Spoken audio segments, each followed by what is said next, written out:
jërë ngeen jëf mbokki internet yi Buzz Total TV yéen ñi ñuy topp saa su ne fan yi nag ñuy dégg li nga xam ne moo di ay transition yi nga xam ne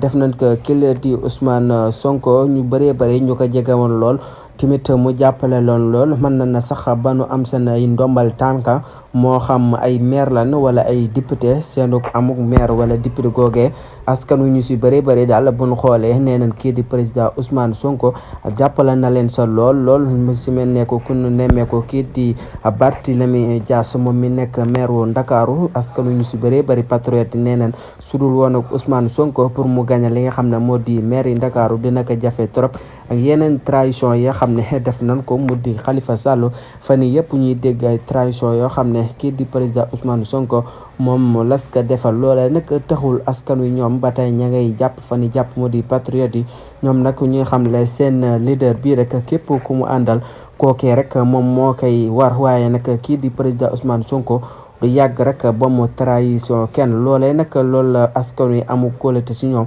ba tax na ñoom rek ñu jàpp na rek kii di président Ousmane Sonko su bokkee si élection yi 2024 yi heure bu su ko woteelee day dal di gagné te bu gañaa rek di moom muy moo leen yoral li nga xamante ne seen moo di seen réew avancement loolu lan gis ba tax na rek mënunoo